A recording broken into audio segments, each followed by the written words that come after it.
स्वागत है आप सभी लोगों का अपने इस वीडियो पर।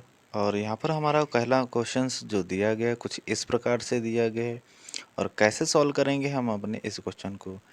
यहाँ पर दिया गया 80 वस्तुओं का क्रय मूल्य 50 वस्तुओं के विक्रय मूल्य के बराबर है, तो लाभ प्रतिशत क्या होगा। ऑप्शन नंबर ए दिया गया 40%, 45%, 50% या 7%। तो सबसे पहले हमें यहाँ पर लिखना होगा जो कि दिया गया है हमारा सामने। 80 वस्तुओं का जो क्रय मूल्य है वो जैसे जैसे क्वेश्चन बोलता जाता है वैसा वैसा हम करते जाते हैं। सबसे पहले हम लोग लिखेंगे यहाँ पर 80 और वस्तुओं का क्रय मूल्य, और क्रय मूल्य को हम लोग कहते हैं अंग्रेजी में सीपी यानी कॉस्ट प्राइस। तो कॉस्ट प्राइस फॉर हो जाएगा सीपी, और वो किसके बराबर है, वो बराबर है 50 एसपी। एसपी का मतलब होता है सेलिंग प्राइस। अब यहाँ से हम लोग जो है ना कॉस्ट प्राइस यानी क्रय मूल्य को निकाल के सामने 50 है तो क्रय मूल्य हो जाएगा 50, और एसपी के सामने है 80 तो एसपी हो जाएगा एसपी यानी विक्रय मूल्य हो जाएगा 80। अब यहाँ पर जो क्रय मूल्य है वो हमारा 50 रुपये, और जो हमारा विक्रय मूल्य यानी एसपी है वो हो जाता है यहाँ से 80 रुपये। अब हम लोग यहाँ से देखें कि अगर हम लोग कोई वस्तु 50 की खरीद कर लाते हैं और 80 में बेचते हैं, तो जो हमें प्रॉफिट यानी पी फॉर हो जाएगा प्रॉफिट यानी लाभ जो हो जाएगा वो 30 रुपये का हो जाएगा हमें। लेकिन हमारे क्वेश्चन में हमसे पूछ रहा है कि लाभ प्रतिशत क्या होगा। तो लाभ प्रतिशत का जो फार्मूला होता है वो होता है हमारा लाभ प्रतिशत बराबर जो प्रॉफिट दिया गया होगा वो बट्टे में हो जाता है सीपी यानी क्रय मूल्य जो हमारा दिया गया होगा, और गुणे में 100% हम लोग लिख देते हैं, और इस फार्मूले की मदद से हम लोग निकाल लेंगे। तो यहाँ पर आगे हम लोग देखते हैं जो हमें प्रॉफिट दिया गया था वो आया था हमारा 30 रुपये का, और हमारा कॉस्ट प्राइस था 50 रुपये, और गुणे हम लोग लिख देंगे 100%।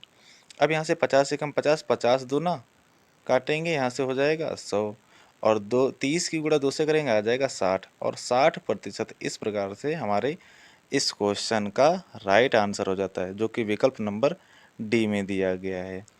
और बढ़ते हैं अपने एक और इसी प्रकार के क्वेश्चन की ओर।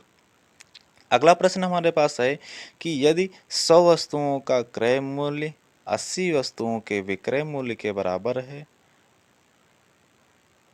तो लाभ प्रतिशत क्या होगा, हमें यहाँ पर भी बताना है।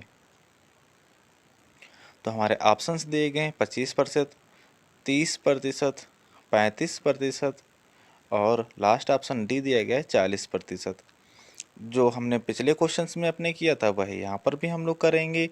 तो सबसे पहले जो हम लोग लिखेंगे जो हमारी वस्तु दी गई है 100 वस्तुओं का क्रय मूल्य, और सीपी का मतलब होता है कॉस्ट प्राइस यानी क्रय मूल्य, वो बराबर है हमारा 80 वस्तुओं के विक्रय मूल्य, और विक्रय मूल्य को अंग्रेजी में कहते हैं सेलिंग प्राइस यानी एसपी। अब हम लोग यहाँ से जो सीपी के सामने जो वैल्यू होगी वो सीपी की वैल्यू हो जाएगी यानी क्रय मूल्य हो जाएगा 80, और एसपी के सामने जो वैल्यू हो जाएगी वो हो जाएगी एसपी यानी विक्रय मूल्य। तो यहाँ से निकाल लेंगे हम लोग बराबर एसपी बराबर 100, सॉरी यहाँ पर जो हमारा एसपी हो जाएगा वो एसपी के सामने वैल्यू देगी 80, तो यहाँ पर हो जाएगा 80 हमारा, और जो सॉरी यहाँ पर एसपी दी गई हमारे पास 100, तो यहाँ पर हो जाएगी 100, यानी हमारा क्रय मूल्य है 80 रुपये और विक्रय मूल्य है हमारा 100 रुपये। यानी हम लोग अगर कोई चीज़ खरीद कर लाएं 80 रुपये की, बेच दिया 100 रुपये की, तो जो हमें प्रॉफिट हो जाएगा वो हो जाएगा यहाँ से कितने रुपए का होगा प्रॉफिट, हमें 20 रुपये का हो जाएगा, और प्रॉफिट को बोलते हैं हम लोग लाभ। तो यहाँ पर लाभ हो गया हमें 20 रुपये का। लेकिन हमें क्वेश्चन में पूछा था तो लाभ लाभ प्रतिशत क्या होता है। तो लाभ प्रतिशत निकालने के लिए जो फार्मूला होता है वो होता है हमारा, यहाँ से लिख लेंगे सबसे पहले कि लाभ प्रतिशत बराबर जो होता है जो प्रॉफिट होता है हमें, और बटे में हो जाएगा हमारा कॉस्ट प्राइस यानी जो क्रय मूल्य होता है, गुणे में 100 और प्रतिशत लिख लेंगे हम लोग। तो सबसे पहले जो प्रॉफिट हुआ है हमें कितने रुपए का हुआ था। तो प्रॉफिट हमें हुआ था यहाँ से देख लेते हैं 20 रुपये का प्रॉफिट हुआ है, और कितने पर हुआ है 80 रुपये पर हुआ है। तो 80 रुपये पर हुआ था, गुणे में लिख देंगे 100 और प्रतिशत लिख देंगे।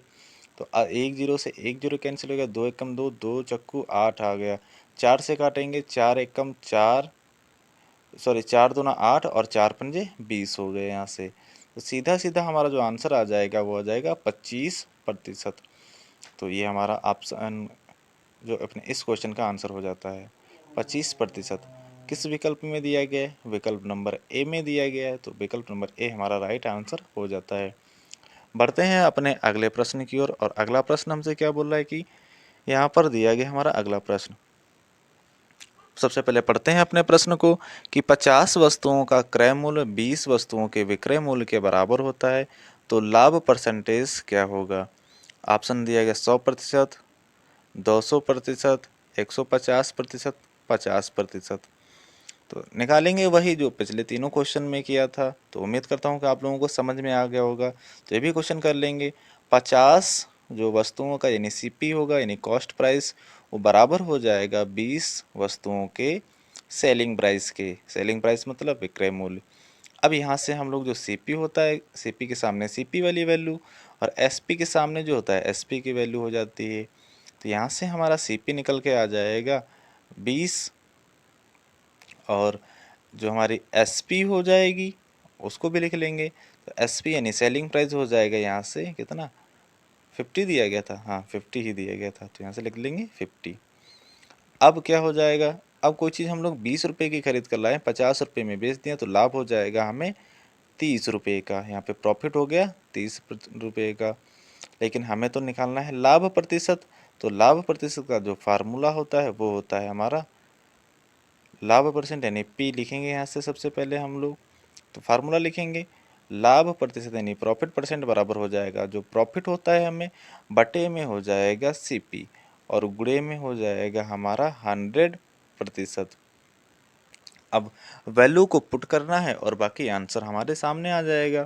तो यहाँ पर 30 रुपये का लाभ हुआ था, और जो हमारी वस्तु थी वो 20 रुपये की थी क्रय मूल्य यानी एसपी था, और गुणे में हो जाएगा 100%। अब वैल्यू को काटना है एक जीरो से, यानी 20 से कम 20 और 20 पंजे 100 हो जाता है। अब हम लोग करेंगे अगली लाइन से 30 की गुणा कर देंगे 5 से और गुणे में प्रतिशत से, और 30 की गुणा 5 से करेंगे तो आ जाएगा 150%। तो इस प्रकार से 150% हो जाता है अपने इस क्वेश्चन का आंसर। किस विकल्प में दिया गया है? विकल्प नंबर सी में दिया गया है। तो विकल्प नंबर सी अपने इस क्वेश्चन का आंसर हो जाता है। उम्मीद करता हूँ आप लोगों को क्वेश्चन समझ में आए होंगे। मिलते हैं अपने नए वीडियो में, तब तक के लिए बाय बाय।